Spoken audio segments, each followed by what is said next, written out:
Hello and welcome to another episode of the Classy Chloe Show, where we talk about music and its effects on every aspect of our daily lives. I'm your host, Chloe Castillo, and I have another fantastic guest for you today.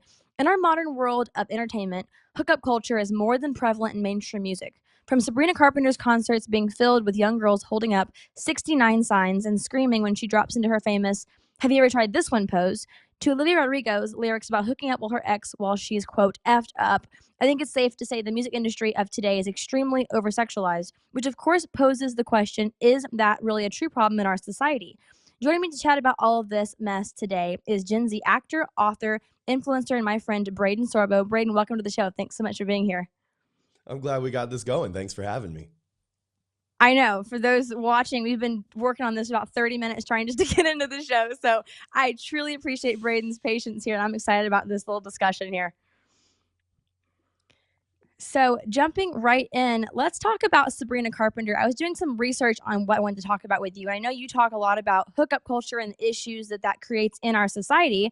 And as another young person, I think that's very refreshing. Most people our age, I think, kind of overlook it, say, oh, it's okay, let's just go along with the flow. So it's nice to talk to someone who sees the issues and how they're so damaging to our country and to our society and to our culture. So I was looking into, where music really has a play in all of this, how the music industry of today is really impacting this with this kind of hookup culture messaging.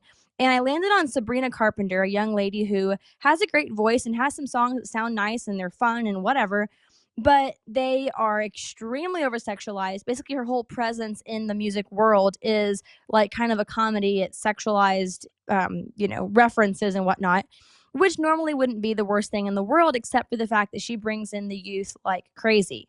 So I want to talk about this with you, and let's react to a couple of videos before we start chatting. Let's play this one where she does the song called Juno, and mid-song she says, "Have you ever tried this one?" and goes into some sex pose. So on stage, every concert, lots of young people here. So let's go ahead and roll that clip and react.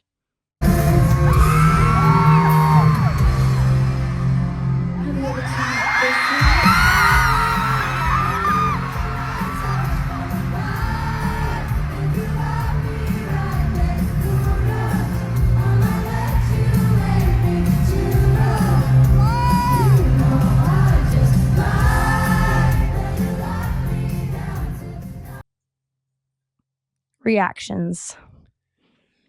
Yeah, man, I didn't know anything about Sabrina Carpenter except she had a Dunkin' company ad or whatever it was until today. And they say ignorance is bliss. Well, you can consider me miserable now. So thank you for that. I appreciate it. First thoughts. Immodesty. I didn't even hear the lyrics because there was too many other things going on. But you can hear the kids in the background screaming the lyrics to these songs. And just nothing but sexual poses in revealing clothing.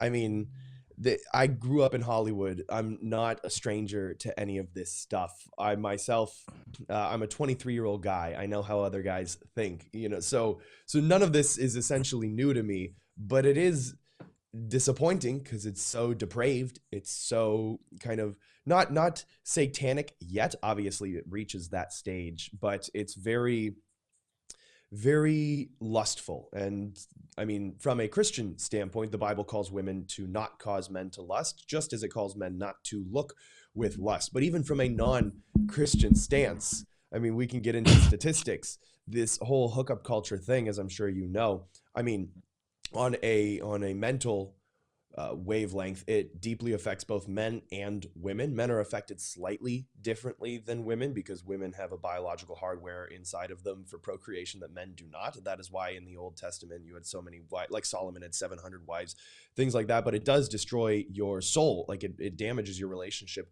with the creator of your soul. It makes you feel less valuable from a self-perceived version and also from what you perceive others to think of you as. It leaves you feeling unfulfilled and unhappy after the dopamine fades away. It's called post-nut clarity for a reason, because you regret it afterwards. And so, I mean, someone going up on stage, dropping down and saying something to the effect of, have you tried this position before? And kind of going in and out of all of these different sort of sexual innuendos in front of a group of especially impressionable young women is nothing short of abhorrent. Absolutely, I'd agree with everything you just said there. And, as someone who has been in Hollywood, like you said yourself, what have you seen as far as the conservative response? Your dad is clearly been in Hollywood for years. And I know we've talked about this a little bit before. So many conservatives, really overlook where music comes into play in all of this. Like, we just saw, and like you said, she was in Dunkin' commercial. It's in our culture, whether you're at the concert or getting coffee, it's in your face somewhere, and it's going to be very prevalent in our culture. And so a lot of conservatives I've personally found totally miss the boat when it comes to the discussion on how music and the messaging of music is impacting and influencing the youth, and why that then, how that correlates with the issues we're seeing in our culture and how young people are presenting themselves, what they perceive as normal, et cetera, et cetera. So, as someone who is involved in the conservative movement and also who recognizes these issues in music and in film and in culture on the whole, what would you say to the conservatives who kind of think, oh no, music's just entertainment or film's just entertainment. It's not going to hurt you. Just don't, follow these musicians' political stances, for example.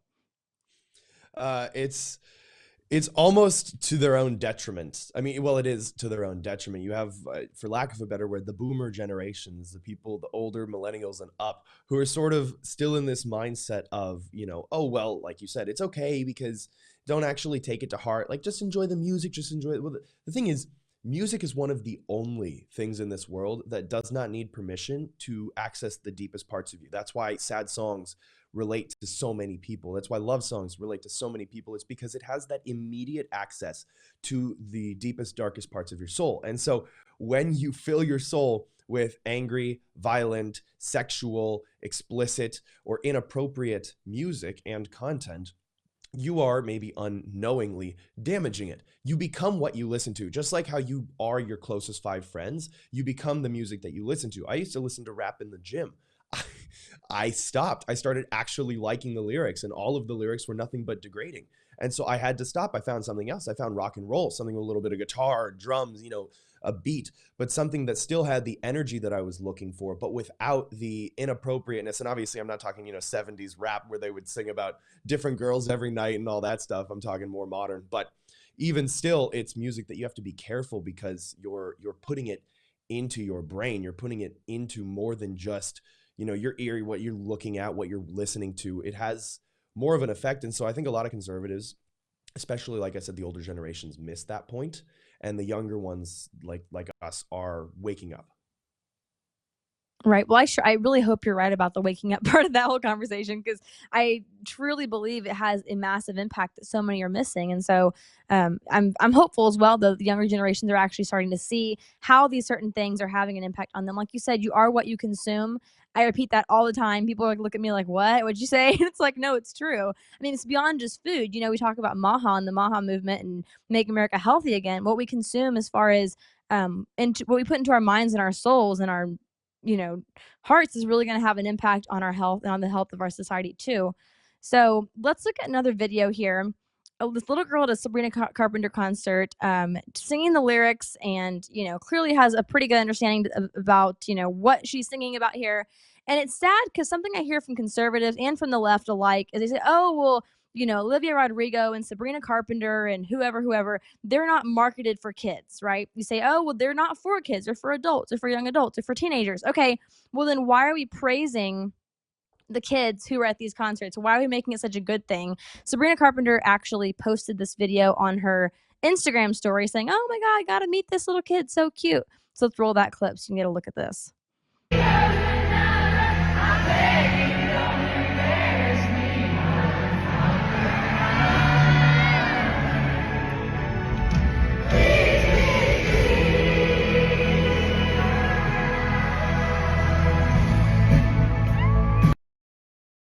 Since Sabrina has said that she needs to meet you, not wants to meet you, she needs to meet you, has her team reached out, contacted you guys? No, not yet. Waiting for it though, fingers crossed. Fingers crossed. So please, please, please, Sabrina Carpenter, please. We need you to meet Nova. Nova, how badly would you want to meet Sabrina in person? I mean, you've seen her perform at the concert, but actually meeting her. 100 out of 100. 100 out of 100. I know that's right. Thank you for bringing the sass. Thank you, Mom, for recording and for, showing and sharing Nova and all her love for Sabrina at the concert with the world. I'm so excited. Hopefully, Sabrina does come through and you guys can get a chance to see her in Yeah. person and like really touch her and smell her and all the things. That would be great. Very sad, in my opinion. What are your thoughts? If that were my daughter, the belt would be coming out. Like that's crazy. I mean, to be fair, if that were my daughter, we wouldn't be at that concert to begin with. But True. the lack of responsibility on the parents, because that kid is what, 5 years old, 4 years old? That kid's not getting there by themselves. They had a person drive them, most likely a chaperone or adult like their mom or dad. So the fact that the parents are condoning this is crazy. And I mean, to what you said, where it's not marketed towards kids, neither was rap. They put an explicit label on it and sales went up immediately. R-rated movies, they never used to rate movies. The second they started putting ratings on them, R-rated movies shot up like crazy with the youth vote, or with the youth generations, because that's what's taboo. That's what makes it desirable. It's what you can't have kind of thing. Like, oh, you're not old enough for this. You ever told a 5, 6, 7-year-old that you can do that when you're a big kid? They want it immediately after you say that. That's how people are wired. Yeah. When you tell someone they can't have something, the desire for that thing exponentially increases. And so these kids, oh, well, it's not marketed towards them. We tell them that it's inappropriate, but you don't tell them why it's inappropriate, so they want it more. If my parents were to tell me, growing up, don't have alcohol, don't smoke, don't vape, don't drink, don't do any of these things, because it's a big kid thing and you're not allowed to do it. Do you know what I would have been doing when I was 15, 16, 17 years old in high school? I would have gone to parties because it would have been instilled in me that this is something adults do. But no, you know what they told me? They said, you're too smart to do these things. And so it immediately put me at this egotistical level of, well, I'm too smart to do it, so I'm not going to. It became my decision. It wasn't my parents telling me I couldn't do it. Granted, they were, but they were telling me that I shouldn't because I was too smart for it. Now, either I tell my parents that they're wrong and I'm not smart, or I just don't do it. So I almost Pavloved myself into not, partaking in those things.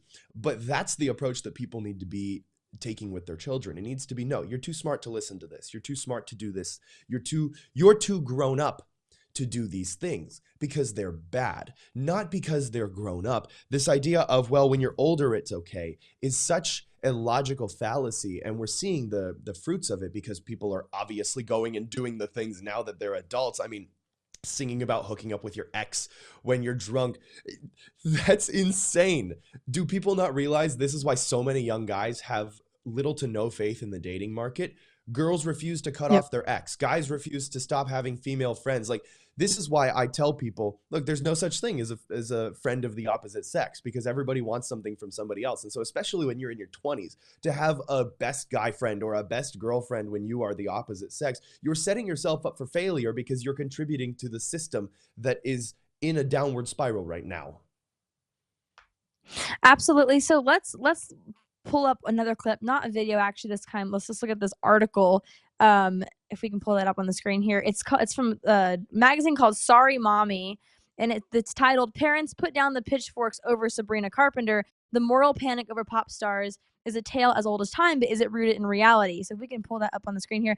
A few weeks prior to the 2024 U.S. presidential election, this is the author saying this clearly, I found myself at a concert venue singing "I'm So Effing Horny" alongside 15,000 fellow Sabrina Carpenter fans, most of whom fell solidly within the 12 to 18 age bracket.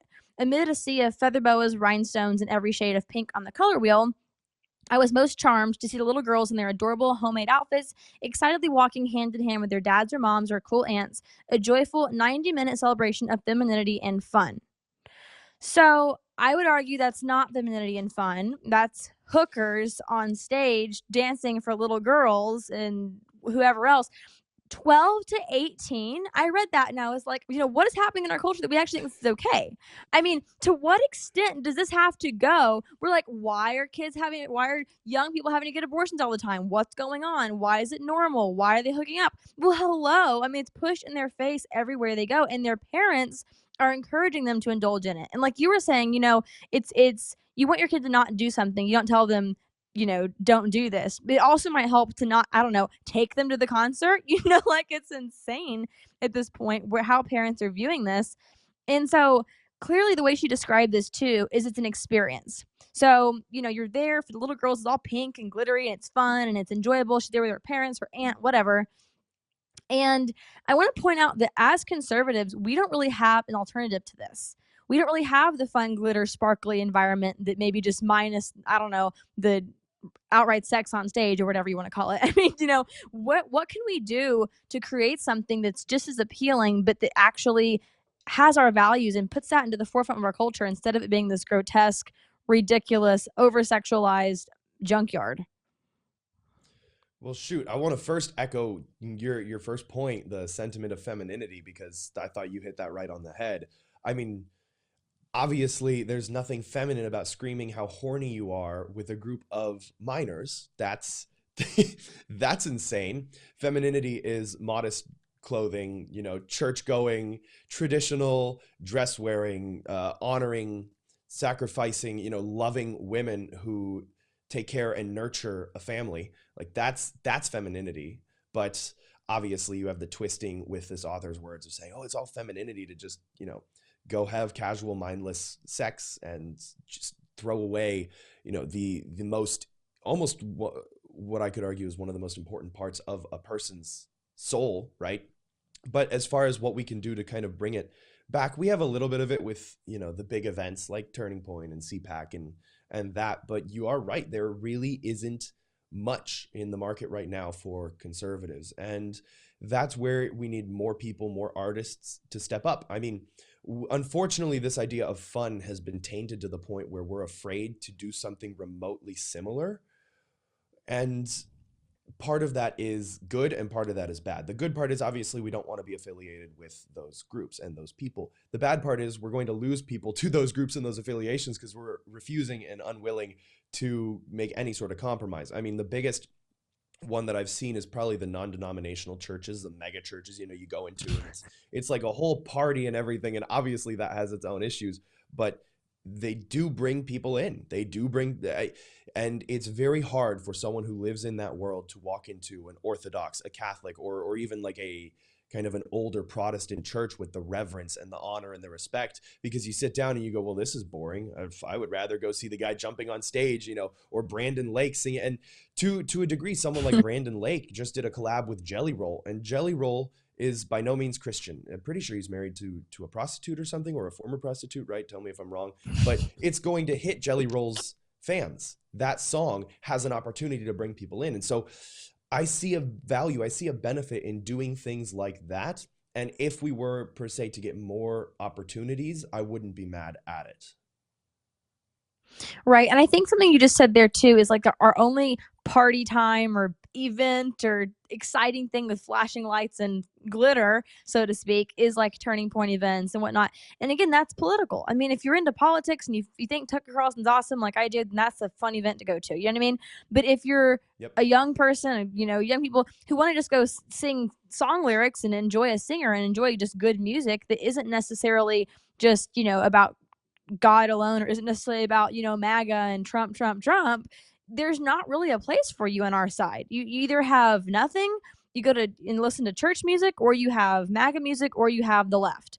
And I got to tell you, the left is a lot more appealing, even with all the junk that they have. It's like, well, what do? You have to kind of turn a blind eye to the junk at some point and say, oh, well, I don't necessarily agree with that, but I like the song. I mean, I hear that all the time. Oh, I don't like their politics. I don't like their, stance on culture, but I like the music. And it's like, well, that's how they get you to start complying with their ideology. It's how they get you to, that's how it becomes normalized in culture and in society, is through something like a song you like, something that resonates with you. And so I think that we're just missing a huge opportunity here to actually make a difference and make a change by kind of outwardly ignoring culture on quite a large level. I feel like film has like one step ahead of music. It's getting there. And, correct me if I'm wrong, because you're in this more than I am, but I feel like at least there's been an effort with Daily Wire, with your dad's, Sorbo Studios, with, Angel Studios. On the music side, it's kind of like a bunch of independent artists who are out there doing their own thing with no backing. What do you think about that? Do you think we need to have more backing behind these artists, or is the independent thing something we should go for?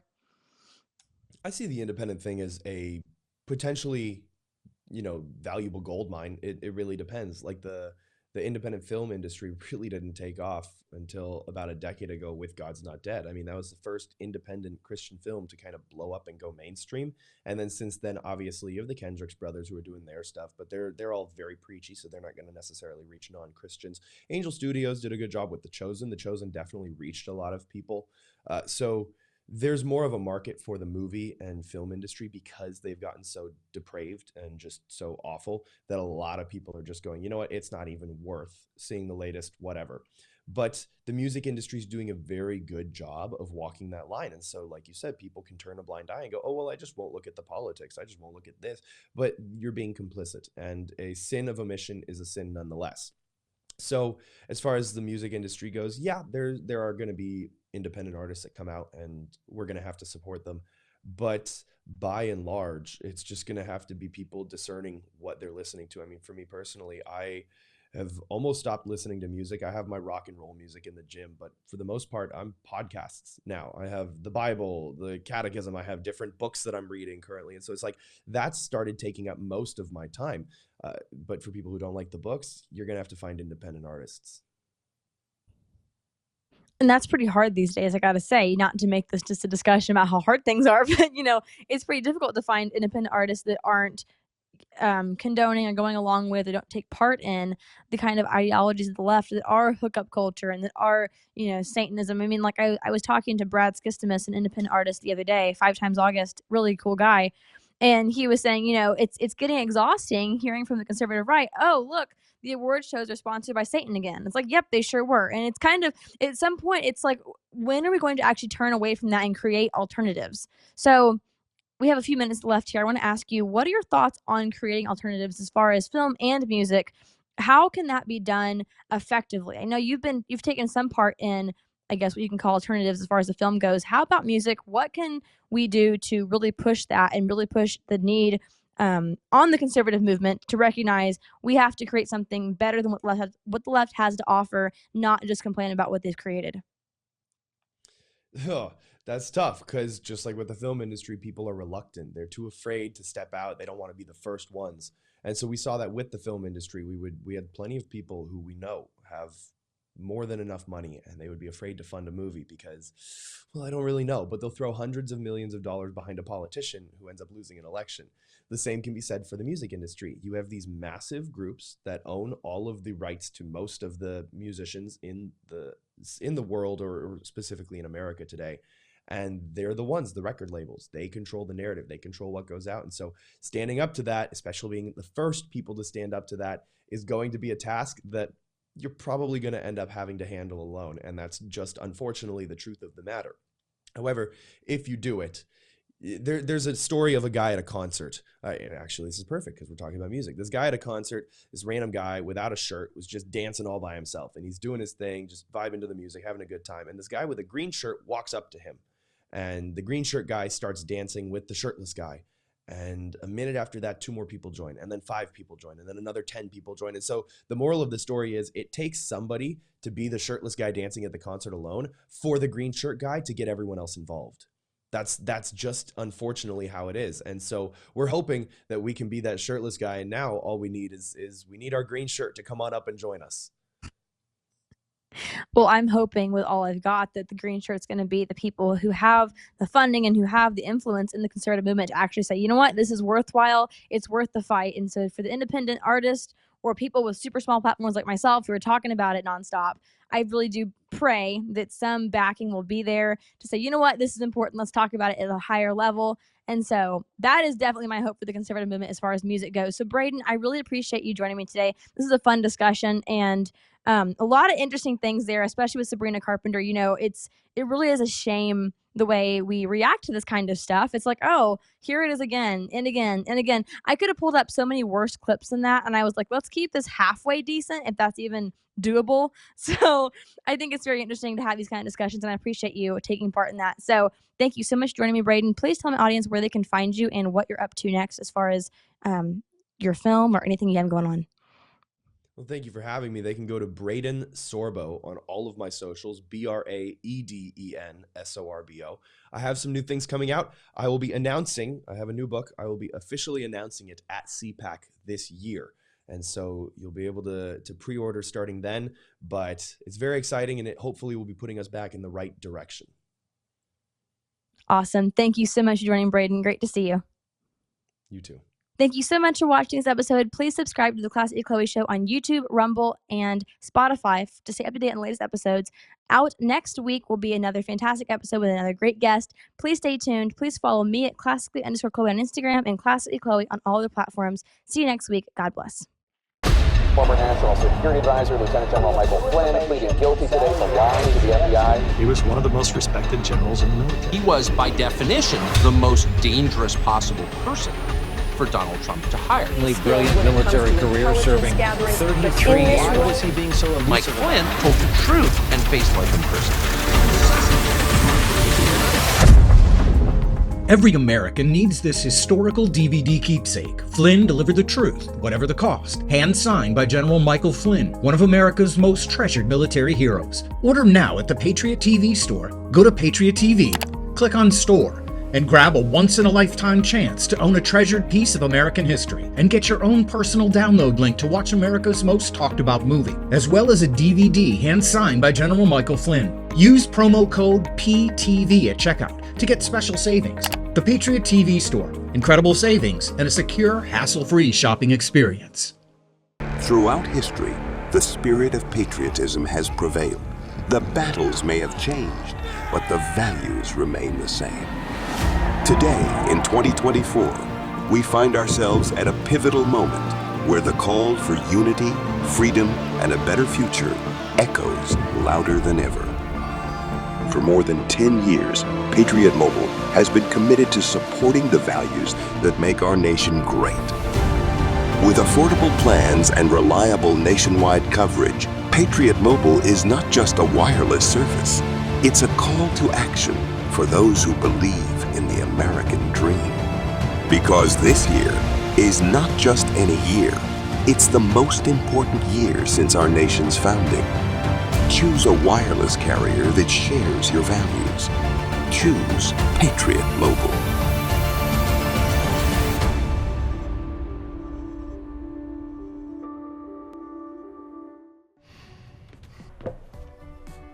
Looks like you've been sleeping well. Megan, he's back. The My Pillow guy. And you're looking good. Still feeling good. Well, just when you thought it couldn't get any better, we've got the best pillow ever, My Pillow 2.0. When I invented My Pillow, it had everything you'd ever want in a pillow. Well, now there's new technology that makes it even better. My Pillow 2.0 has my patented fill combined with a cooling fabric with temperature regulating thread. My Pillow 2.0 is truly the next generation of My Pillow. Now's the time to go to mypillow.com or call the number on your screen. Use the promo code to save 50% on your My Pillow 2.0. Not only that, for a limited time, your entire order ships absolutely free. You're sleeping even better. And cooler, too. And you're looking good. Feeling good. I knew you would. mypillow.com